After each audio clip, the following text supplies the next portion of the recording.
What's happening with Facebook? It's telling me I don't have permission to live stream. Okay, I'm gonna let Zoom in.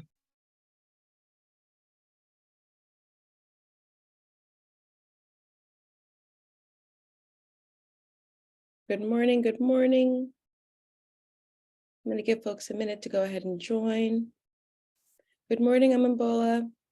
I'm Stella Safo. We're gonna be on this morning talking about thriving in healthcare. All you need is yourself and a quiet space if you can get it. And we will get started soon. Good morning, Adam. Good morning, good morning. Good morning, Dr. Safo. How you doing? I'm doing awesome. Thanks for joining. Peace and blessings. Good morning. Good morning, Veronica. Good morning. Good Y'all, morning. thank you for joining. We are on this morning. We're going to be talking about thriving in healthcare, how to navigate challenging healthcare situations. And I am Stella, really glad that you guys are coming in. Good morning, Phyllis. Thank you for joining us. We will get started in a couple of minutes.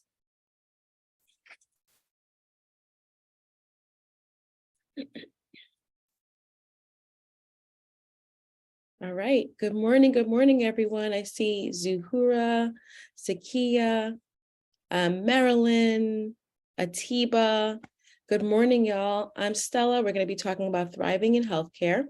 Good morning. How to navigate difficult healthcare situations. All you will need is yourself. If you can get to a quiet place, awesome. If not, no worries. We will be able to have a great conversation regardless.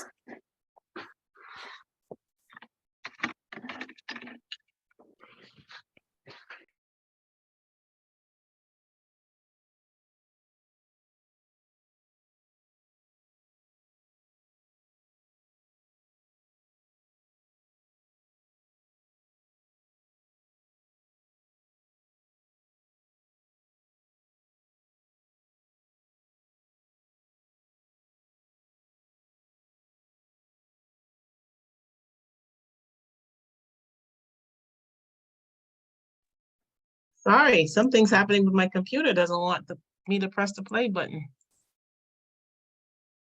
Let me start this over again.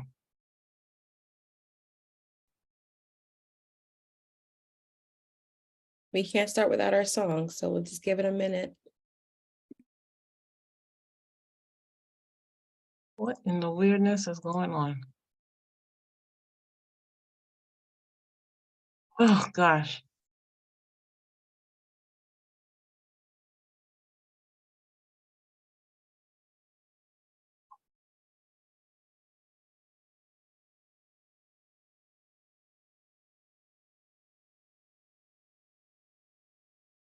I'm so sorry, people.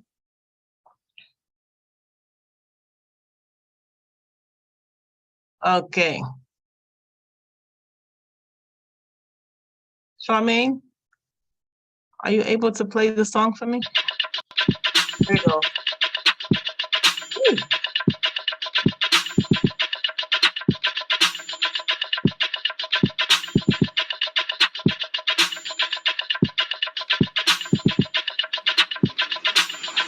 Wake up, everybody. It's time to get up. Wake up, everybody. It's time to get up.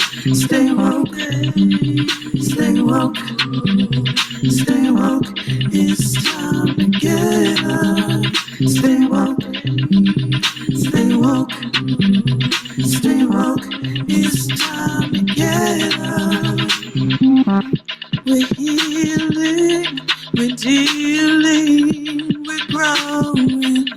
Together, together, releasing. We're teaching, we're moving. Together, together, we're learning, discerning. We're striving. Together, together, we're leading, connecting, transforming. Together, together.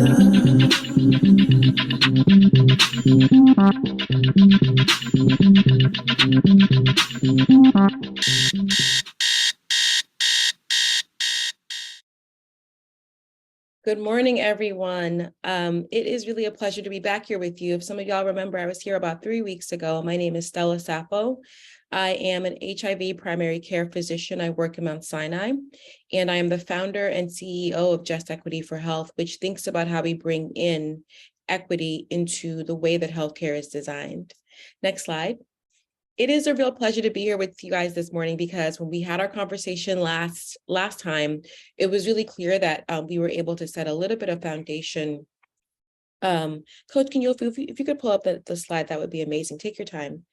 We were able to set up a little bit of a foundation around what people needed to do and think about as they navigated healthcare. And I wanted to come back and talk to you a little bit more about specifically navigating challenging situations in healthcare. I'm going to go ahead, if you don't mind, and pull up slides on my end, because I think we are having a little bit of a challenge. So Coach Kenyofu, if you want to make me host, I have the slides ready to go, so I could just pull those up. I don't know if she's still on. Give me 1 second. I'm going to see if I can get her to make me host.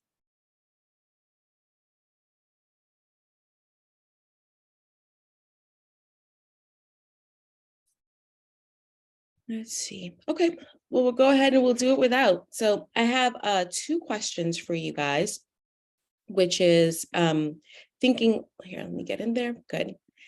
So I have 2 questions kind of to start off, and I wanted to really turn it over to the group. In order for us to go a little bit deeper into what it looks like to navigate difficult healthcare situations, I wanted you to first think a little bit about your own experience. And it's too early in the morning for us to kind of re-traumatize ourselves. So I really do want to kind of coach it by saying that I know that some of this stuff is triggering and upsetting to have to kind of return to. But the reason why it's important to consider your own experience is because it helps you to have a concrete example of what we're trying to work on when we go forward. So the question here is, have you experienced discrimination in healthcare? And if you have, how have you addressed that discrimination? I'm gonna go ahead and stop this, because I would love to just turn it over to y'all and have a conversation, whether you want to put it in the chat, whether you want to go ahead and unmute and share, whatever kind of makes sense. I would love to start with this question again, and I'll kind of throw it in here of what does it look like to really be thinking about your experience of discrimination in healthcare, and how have you then addressed it? And that second part is important. I went ahead and I put that question in the chat, so you have it there as well. And I'll just give us a moment.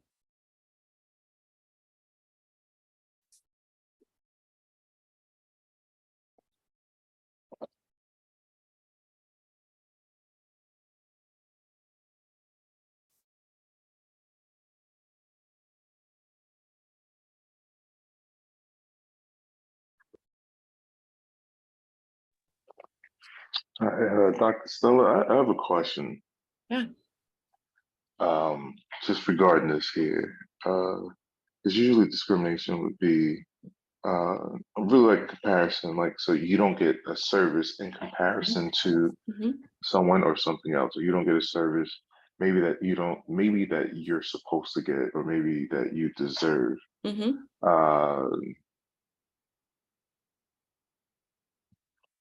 But someone else would get that, possibly. How would you know?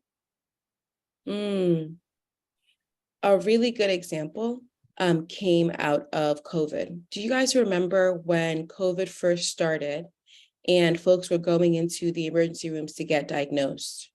And we had a lot of people reporting, a lot of Black and Brown people reporting, I went to the emergency room, they told me that they don't have any tests and that I just need to go home and figure it out. Or I went to the ED and the EDs in my area are extremely long and I can't be seen.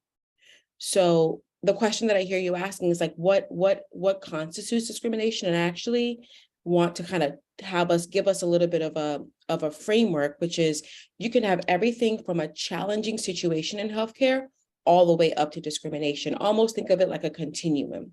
A challenging situation might be you go in to talk to a new doctor or a new provider and they use the wrong gender pronouns for you consistently, or they don't listen to anything you have to say and make you feel incredibly small, all the way to what we've just mentioned of actual discrimination, where based on some quality, whether it's disability status or it's race, something that you feel like you've gotten worse care or less care. And so I think it's actually helpful for the conversation we're having to think about it on that continuum. Anything from a challenging situation, or what I tend to call a healthcare adversity, all the way down to discrimination. I'm not sure if that answers your question, but please let me know if not. No, I think it does, and because what I find interesting about the question, or even the situations that, like right now, I'm in the military, and I'm down here. I'm down in Mississippi training, and the base medical care is just absolutely terrible. Hmm. So if you don't advocate for yourself, you're not going to get what you need. And so I'm 39 years old down here with around 18-year-olds. I know how to advocate for myself, but the majority, the average age for somebody down here who's training is probably going to be about maybe 20, 21. Average age for somebody who has a little bit of rank and a little bit of time is usually about 29, 30, 31-ish. And you've been ran around and you're so cynical of the care that you don't, either you're really resigned and you're just ultra locked in. I need to get this because when I get out, I'm going to claim whatever disability, or you just give up.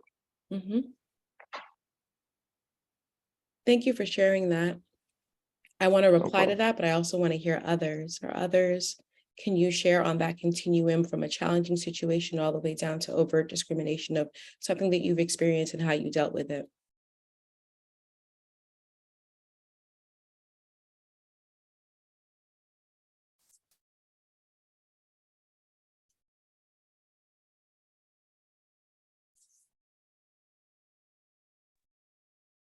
All right, I'm back and I don't see any comments to your question or on your, okay, here comes something from Zuhura. She says, well, one was of a Karen. She didn't listen to what I had to say because she said had more credential, and she was right and she was wrong. That is a very common one where you get told that even though you've lived in your body for 50 years, that you're not an expert on your body, that somebody else needs to tell you what's happening. And so I appreciate that comment. Thank you for sharing that. Would you like your slides now? No, I just want to give it another moment, let folks kind of chime in if there's anything else that they have experienced and kind of how they've responded to it in particular.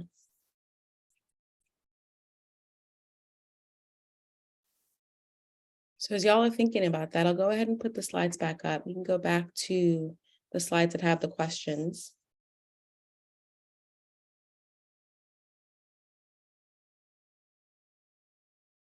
And on that second question, this really comes from what was shared earlier about being in the military base. The second question I have for you guys that we could think about as I just go through presenting some of the material is, do you feel savvy and ready to respond to tough healthcare situations? So for instance, someone tells you that they have more credentials than you do, and so they're going to disregard your opinion. How do you actually address that? And just as backstory of why this is so important to me is I see primarily patients with HIV. And one of the things that often happens is when people see that they have a diagnosis of HIV, there can be this feeling of, oh, this person has a certain background, and so I have to coach my patients a lot of times to help them to be able to advocate for themselves. And it's very similar to the conversations that might need to be had with that 18-year-old of how do you advocate for yourself in healthcare, and how do you actually deal with a negative healthcare experience and a healthcare experience that might actually be leading into something that's based on racism or something that's based on some kind of discrimination that is coming towards you. So I want you guys to think about that. And I want to present to you a framework for how to really consider addressing negative healthcare situations. Then I want to come back to that question. So next slide.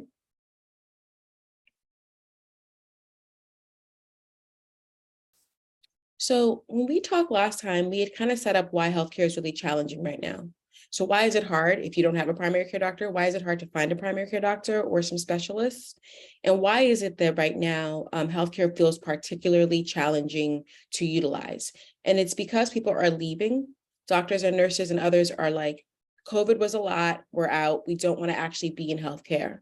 It's because the population's actually sicker. We have people who have more chronic diseases like high blood pressure and diabetes. And last time we were here, Adam and others mentioned, it's the foods that we eat, it's the lack of exercise, it's making us sick. And so as a population, we're actually sicker. It's because we have new diseases like monkeypox or mpox is the new name, COVID and polio is coming back, right?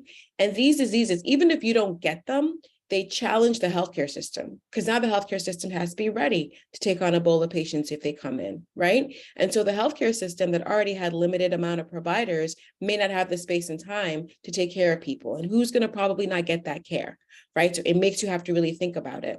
And then you have different ways of providing healthcare. It used to be that you could only go to like Maimonides or Mount Sinai or any of the hospitals that were big.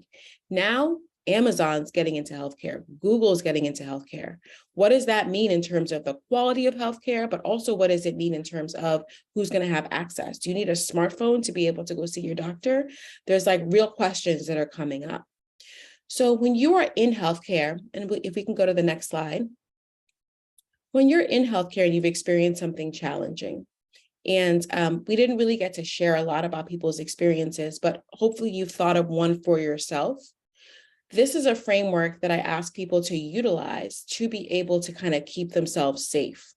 The first thing to understand to do is to think about where you are in the healthcare system.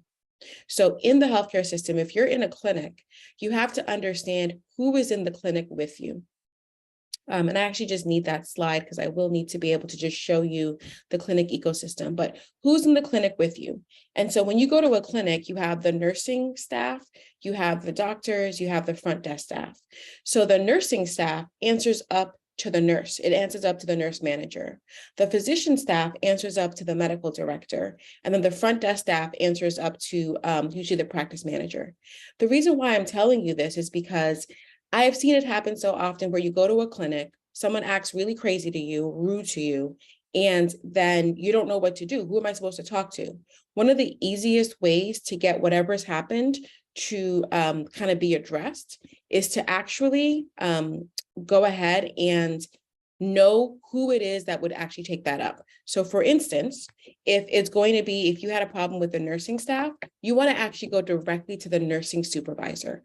Why? Because what happens if you don't is that all of that kind of lessons that you could teach them could be lost as they're figuring out what happened here, who needs to do whatever. It also allows for you to have direct solutioning to happen at that moment. If you're able to say the front desk staff is inappropriate, I'd like to talk to the practice manager, a lot of times there's work that can be done right then and there to be able to address it.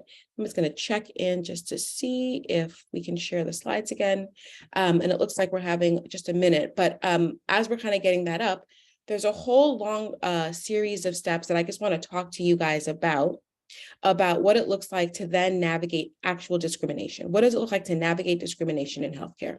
And so one of the first things that you want to do, if you've gone through and you've had a challenging time in healthcare, you want to document what happened. If you don't document it, they can say, well, are you sure you remembered it correctly? Are you sure you know that that's what happened? You want to document it that day, put it in an email, just put it somewhere so that even your memory is fresh for it. Then you want to reach out to the appropriate practice lead. And I just talked to you about who that is, either the nursing manager, practice manager, or others who might be in the practice that you had the issue with. You want to reach out to their leader directly.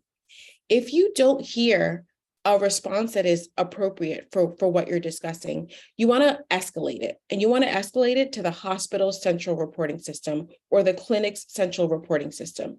And the reason is because healthcare is so big, Sinai is so big, that what happens a lot of times is that you have kind of satellite sites, and you have these sites that aren't able to kind of get you to where you need to be going. So you want to make sure that you're not just talking to someone way off in a satellite site. You want to talk to the person that's going to be central to making sure that that clinical space works. And then the last two things that you absolutely want to do is you want to actually do a little bit of a search of what's happened in that clinic. I will share a story with you that if you do a search of Sinai, and I always tell my patients, just search Sinai, see what comes up. You see that there's a lot of stories of patients who've had some horrible things happen to them that is important to be aware of, because it lets you know how seriously that healthcare system will take your concern. If that healthcare system is in the middle of a high profile lawsuit and you're coming at them and you're saying this and this happened, your chances of being listened to are a little bit higher. And then last resort, which many of us cannot do, but I want you to consider, is you want to think about whether you do need to get legal support. They treat us very differently when we walk into the room with a lawyer. And a lot of times it doesn't mean that you have to go all the way to court. It can lead to a resolution of what you were dealing with, or it can lead to a settlement if that's what you're interested. But having that legal support early allows them to, again, take you very seriously. So I'm going to pause and come off the slides, and I'm going to kind of go back to that question that I'd asked you guys of how savvy do you feel navigating either a challenging healthcare situation or discrimination in healthcare? And has the information that's been presented, how do you receive it? Are there parts of it that you're like, I don't understand that part. Let's kind of go into that a little bit deeper.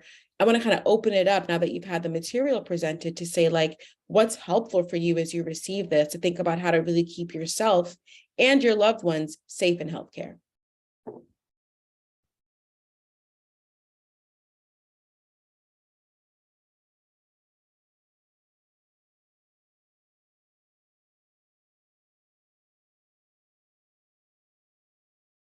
Yeah, go ahead, Gina. Good morning, everyone. Okay, I'm gonna come on. So, good morning. Morning.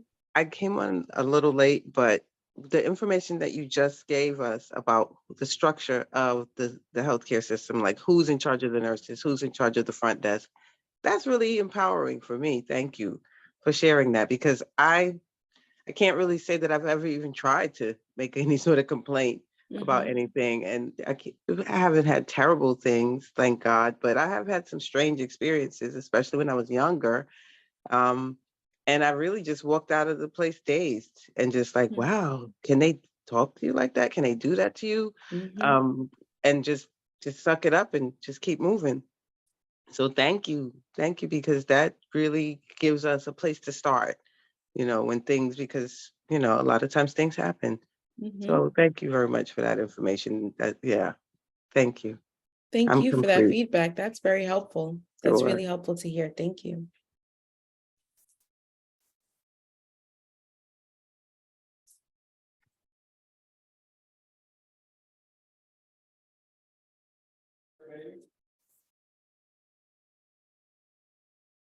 We're quiet today. There's nothing happening in the chat.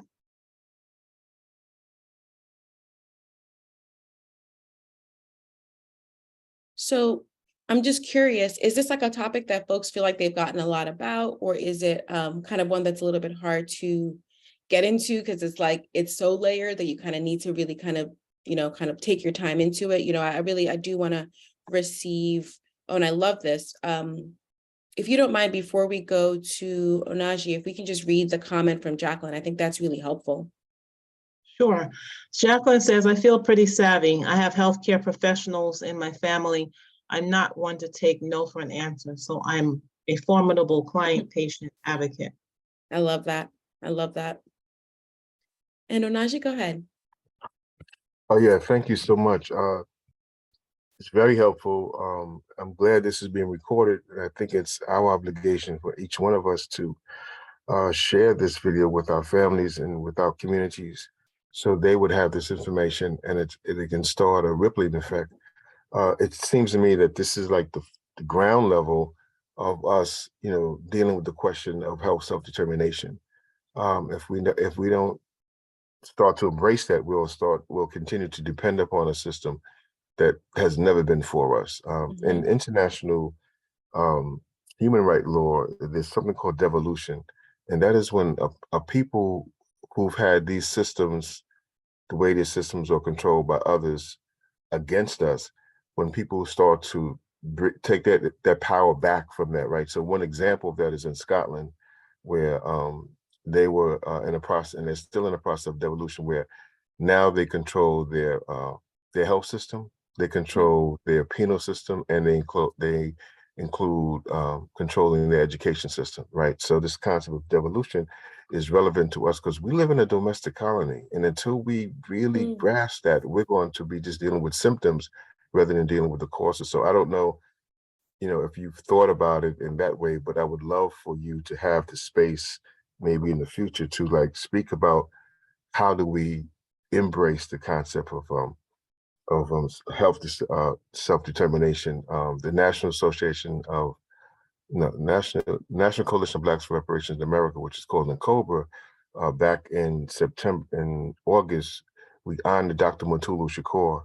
And those of you who don't know who he is, I would ask you to Google him because he's coming out of prison after 30 some years or something.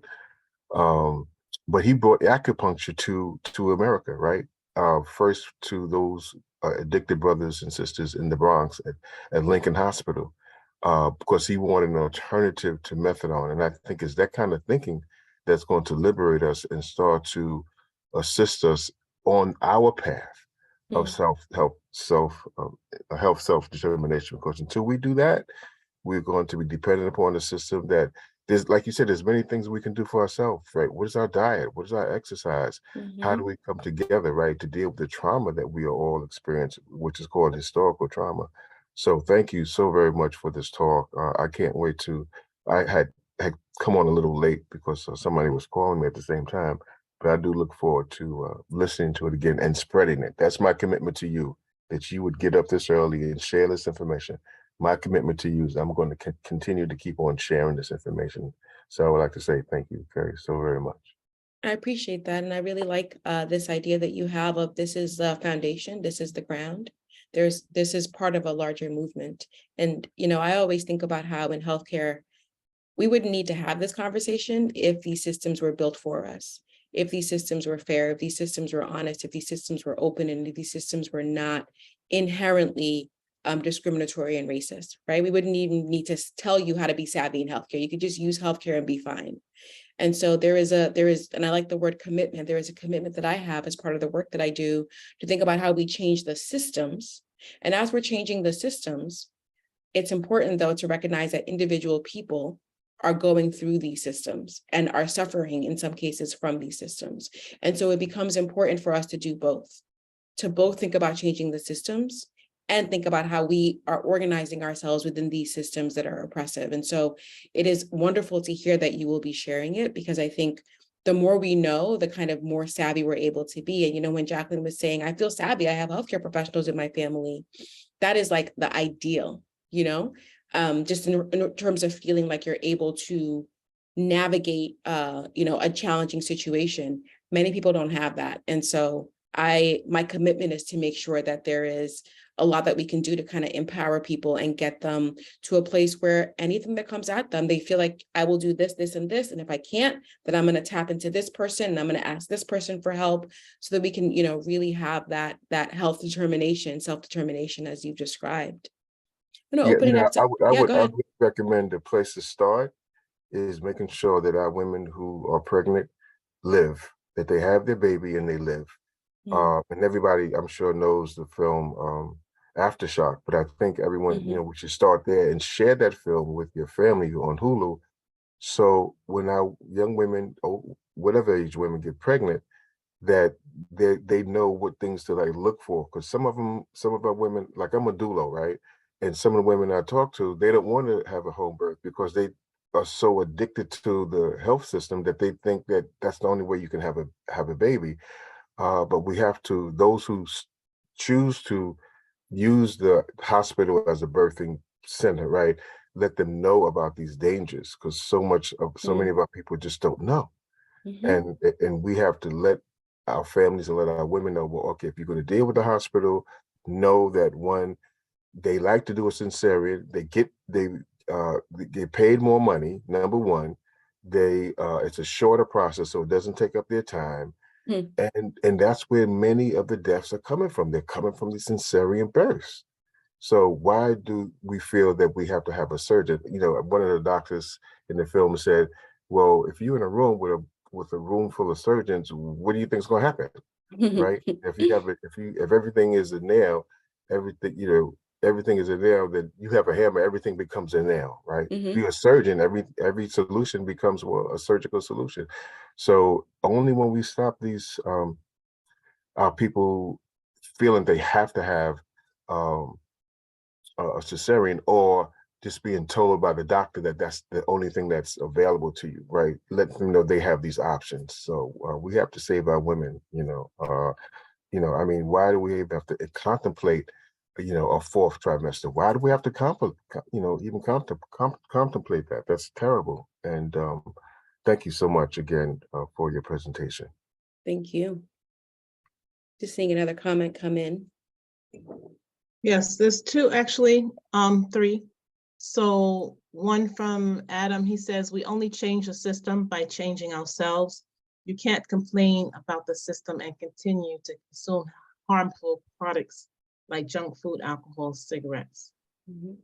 And I think I agree with Adams that there's a level of respect that we have to show, we have to demand. So if we know what constitutes health and we live that as to our best ability when we go to the doctor, and they see that we're not consuming junk foods, they see that we're exercising, then they have another higher level of understanding who they're working with.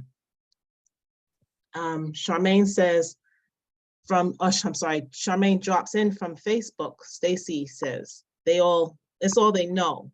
They only know what they know. Mhm. They're surgeons, that's what they do. And Jacqueline says, I'm very concerned about how many in our society follow the herd. As a society, we seem to want the quick fix. We take the pills so we can continue to eat poorly and avoid exercise. I'm also concerned that so many do not do their research and depend on the media to inform them. I'm very concerned about the lack of open dialogue and discernment. So much contradictory information is out there, and the systems seem to want to guide people in a direction that causes dependence on pharmaceuticals. That is a whole word. I think the one thing that I would definitely pull out of that, in addition to everything that you've said, is how much, because of the environment that we're in, where these systems are giving us contradictory information, how much it matters that each of us and our communities are able to be self-actualized, right? Are able to really be put into a position where we feel powerful in how we're asked to navigate these systems.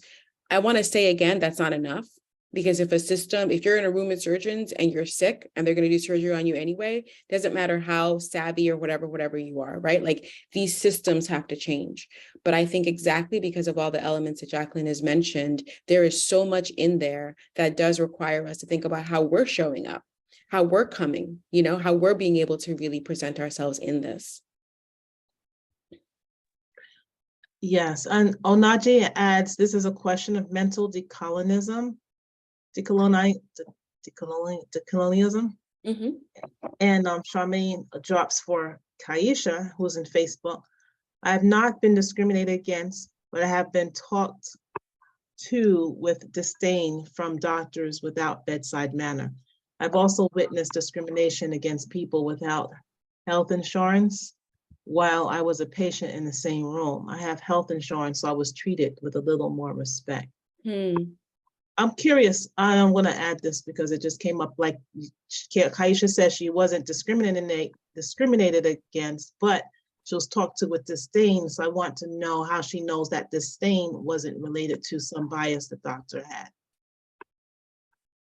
And Kaisha's in Facebook, so I just. Okay, yeah, so maybe if she's hears that, and we can add another comment.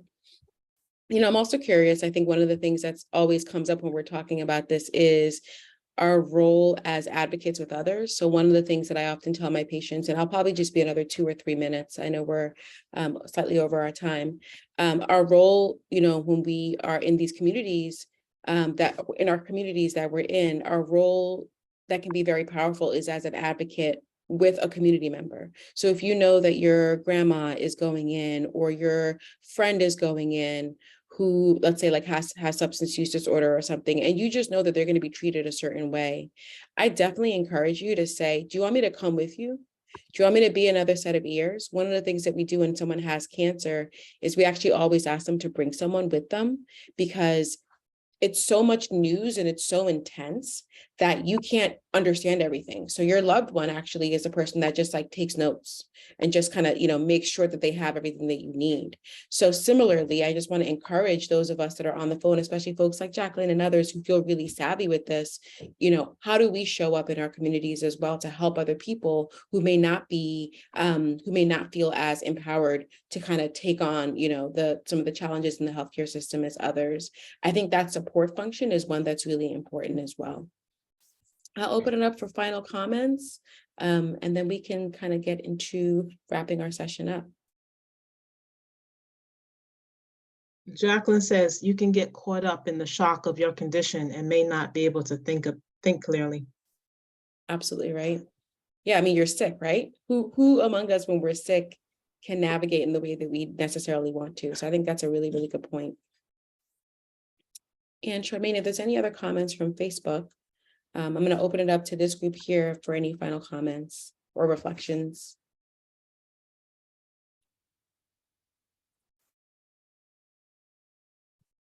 All right, Jacqueline says, I will be willing to advocate for anyone who is in need. Wonderful. Okay, so we can go back to the slides.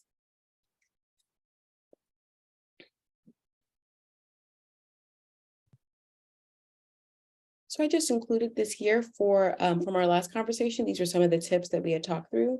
I included it again for folks just to be able to see it, prepare for your visit, know what your health plan says you can get access to or not, know that you're going to be delayed, so don't wait till the last minute to order your medications again.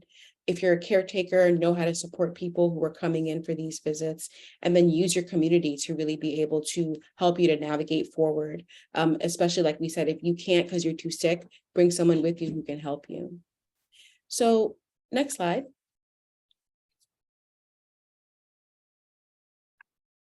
I want to close by thanking you all for thinking through some of these things together as a group, and just for receiving the information or reinforcing the information and reminding me of why it's important to not just focus on the individuals, but on the systems, because the systems are the things that ultimately need to change. My offering to you is similar to what was mentioned, being an advocate. I'm happy to be here through email. We can set up a virtual call, Zoom, phone call, whatever's helpful for you. If you're facing something really challenging in healthcare, you're like, I have this diagnosis and, this is the kind of thing that my clinician's telling me and I can't get treated, and you want us to have a conversation, I am happy to do that. For all of you that are on the line for the next year, because it feels like we need a contained amount of time. And so that is my offering to you, and you will be able to find me. There will be a slide that will have all my information. So you'll be able to reach out that way and just mention that you're from the WU community. Okay. And this is my contact information. The best way to reach me is actually in that stella@justequityforhealth.com email. That is one that I check the most. And so if you'd like to reach out that way, that would be fantastic. And I believe this is my last slide, but I will turn it over to Coach Kenyofu. Thank you, Stella.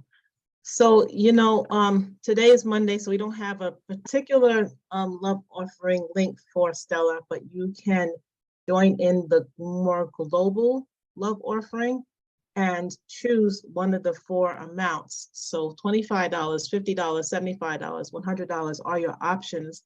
And that means that you can follow the link and create a automated pulling of any of these amounts every month, so that you know that WU is covered, whether you are, whether a presenter is on the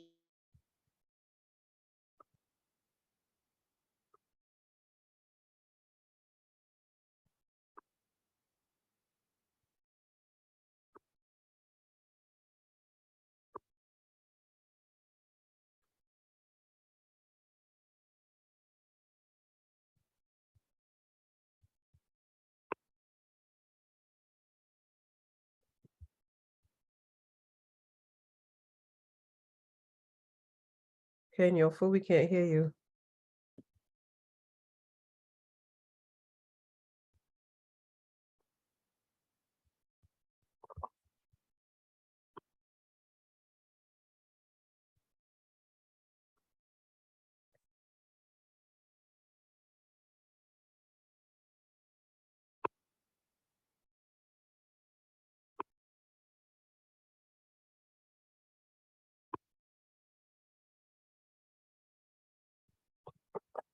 Yeah, it looks like we don't have sound. I'm not sure, Charmaine, if you can jump in and help out to wrap us up.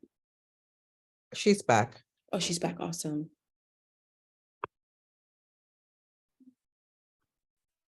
Okay, today's the day. I have no idea. Don't know what you last heard, but I moved into the next up slide. Thank you for your patience. So Jamie is coming up for tomorrow. Her topic is Tools Are Us, Toolbox Tuesday. And Kyra Harris is joining us on Wednesday for Count Your Blessings. Please join back to listen to these wonderful presenters who we've heard over and over again and always offering and dropping great knowledge. If you're out there and you're new, whether you're in Zoom or in Facebook, please know that we welcome you, we appreciate you, and we want to see you again. We also want you to let us know that you're new. So in the Zoom chat or in the Facebook chat, say, I'm new, so that the woo heads can circle around you and give you hugs and welcomes.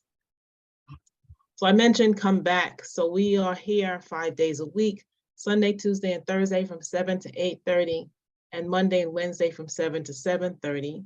We're always on Zoom and streaming live on Facebook.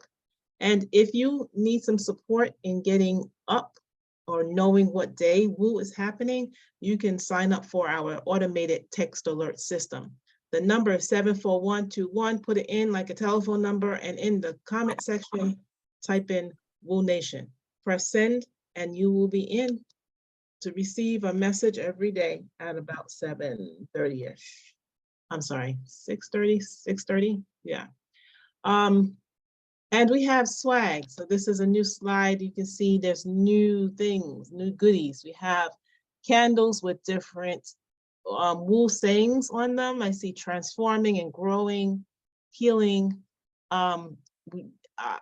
We also have mug. We have sweatshirts, t-shirts, bags. There's a fancy leggings here.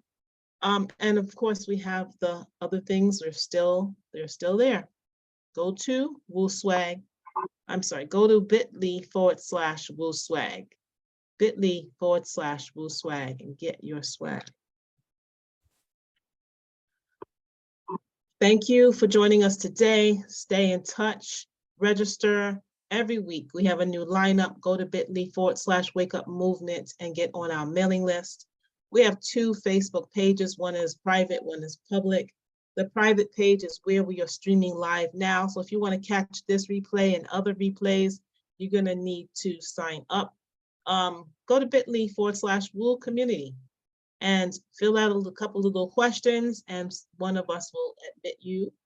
We have a public page that's bit.ly/WOO Nation. It's a like fan page, so go there, click like.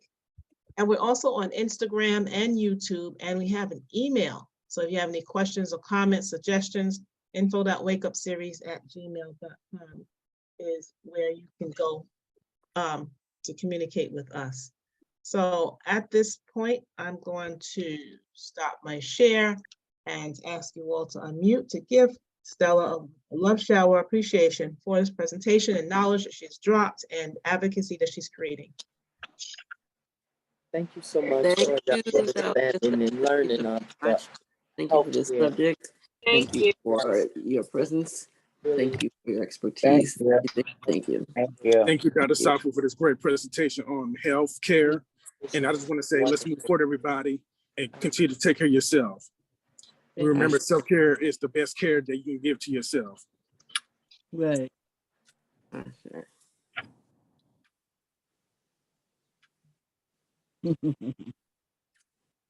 Thank you.